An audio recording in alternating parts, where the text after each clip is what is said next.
You know exactly who he is. Big call coming up this Saturday. Craig, what's up, man?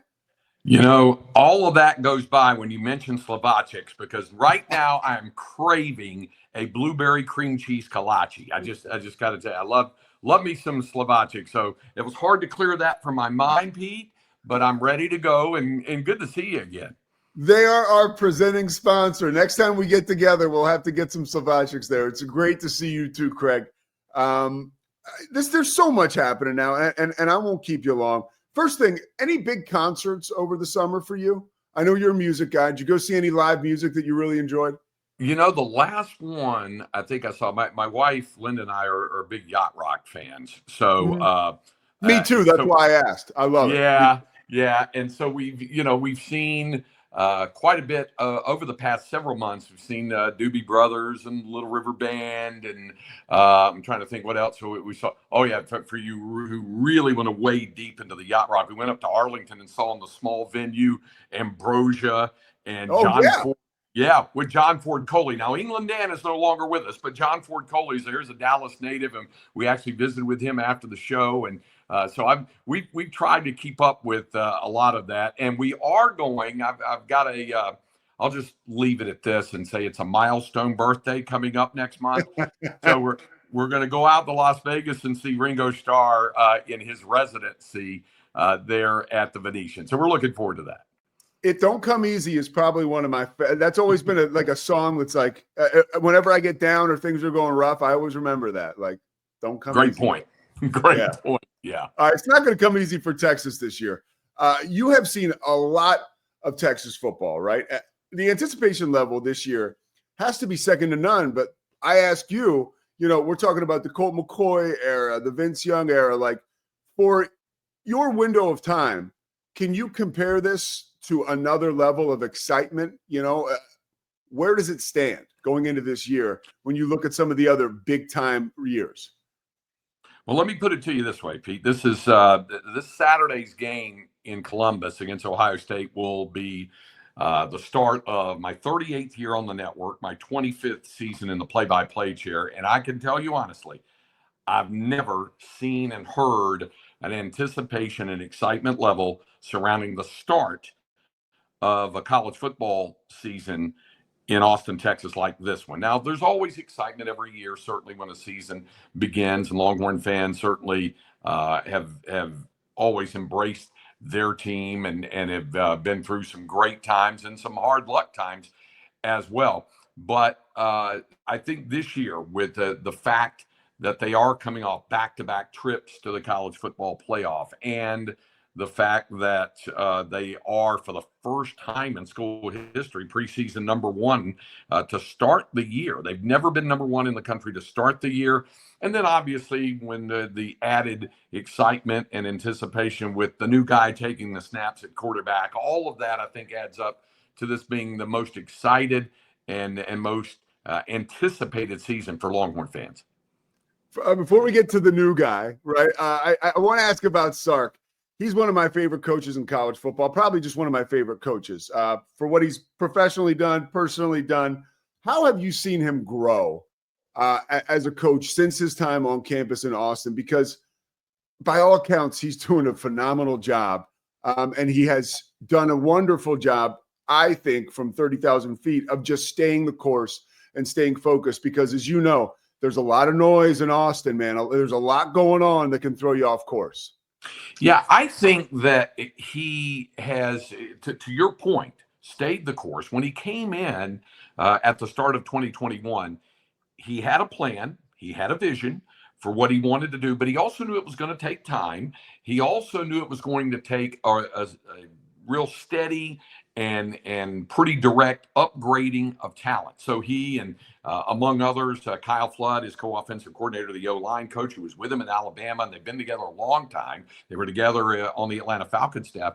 They've been together a long time. They kind of were popularizing the phrase in these parts about getting big humans, and they did on both sides of the ball. And so it's been a steady rise. Yes, when they were 13-12 after the first two seasons, folks were kind of going, wait a minute, what's going on? They've been 25-5 the last 2 years, and the only team to make it to the college football playoff in back-to-back years the past two seasons. So with that in mind, what do you do for the next step? Well, they got a plan and a vision for that as well, and they do want to take it beyond reaching the semifinal round and getting close in the semifinal round, but not getting beyond it and getting to where they can play for a national championship. And I think that's the focus and the direction of this program now. It seems like Arch Manning is just a natural born leader, and it's more than likely in his DNA because we know a lot about his DNA. What's the most impressive thing you've seen from him as a leader? Being a young man leading guys that are older than him or maybe have more experience, what's the most impressive thing that you've seen with your front row seat? I think it's his demeanor. He's very calm and relaxed and affable and those kinds of things. Now, he's a competitor, and I've seen him, have some let's just say competitive conversations with some guys on the defensive side. Some people like to refer to a little bit as trash talking or whatever.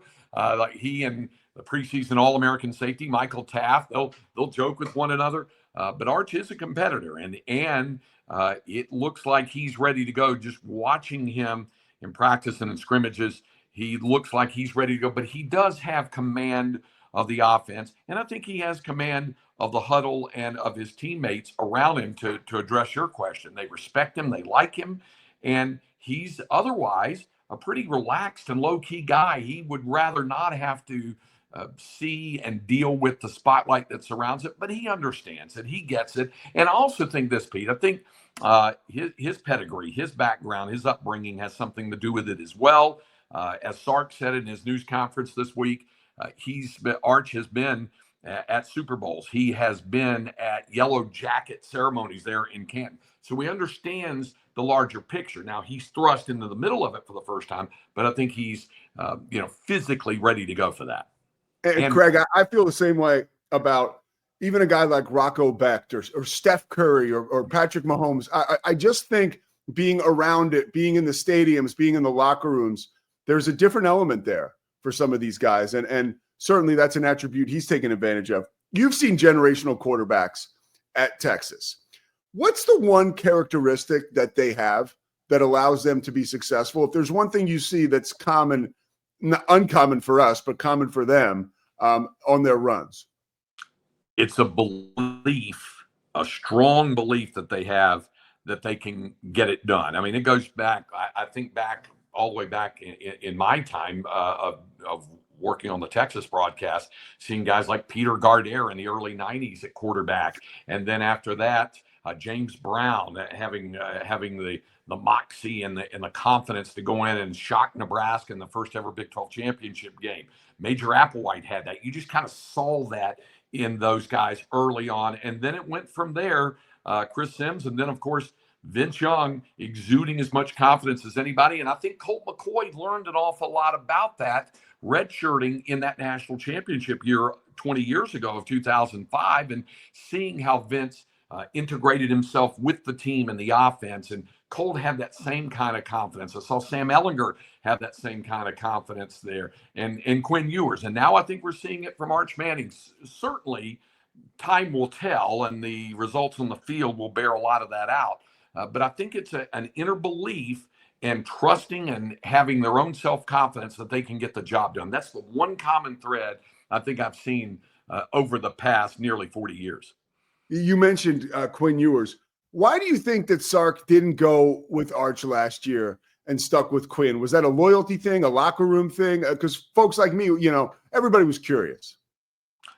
Quinn gave him the best chance to win last year. Arch, by his own measure, said, yeah, it was tough to sit and watch, but by his own admission, probably wasn't completely ready for everything. We saw him start a couple of games, and he had some high play moments and things like that. But when Quinn Ewers was healthy, and he had to battle injuries a lot, but when he was out there and was healthy, he put them in the best chance to win.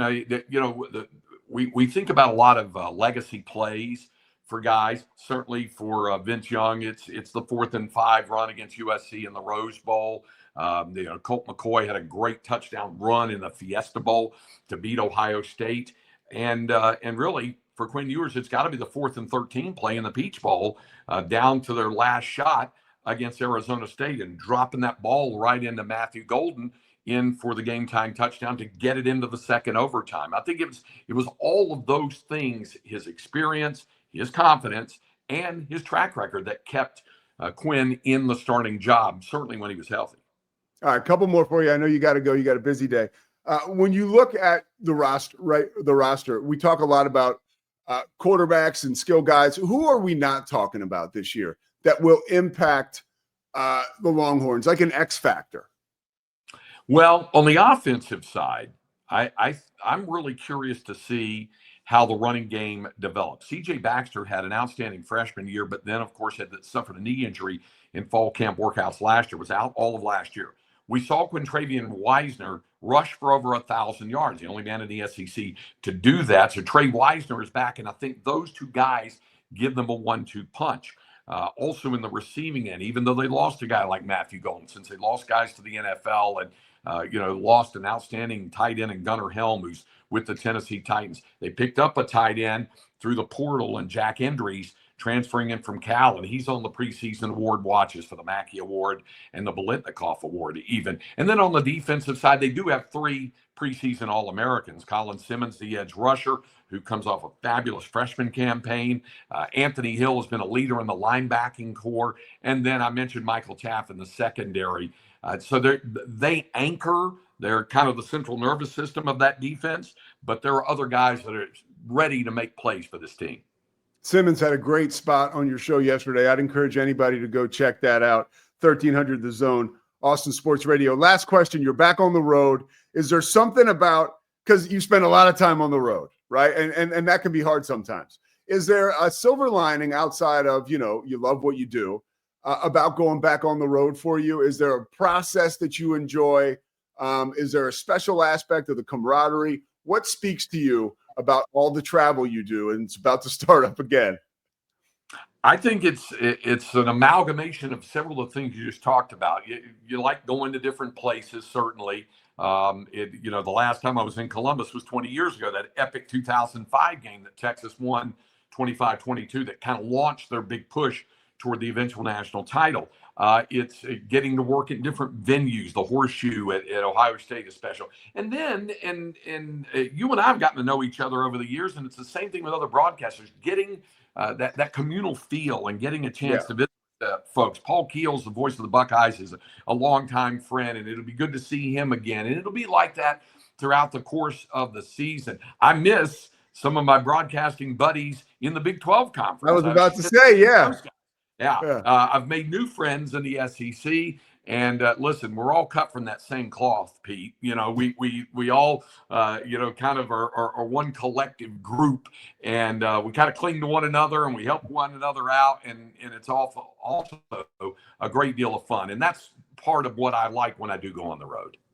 Craig, you've always been generous with me. You're generous with your time again today. We learn from you. We enjoy you. Thank you very much, man. Have a great call, dude. Enjoy it, and I'm sure I'll see you somewhere down the line this season. You know what? You will, Pete. And I'll tell you this. I mean, I think you're in for a lot of fun on Saturday. I think Willie Fritz may have a dark horse team for the Big 12. And then, obviously, Stephen F. Austin's going to be one of the better FCS teams in the country this year. They're nationally ranked. So I know you'll have a lot of fun with that one. Let's go. You got me ready. All right, Craig. Take care, man. Have a great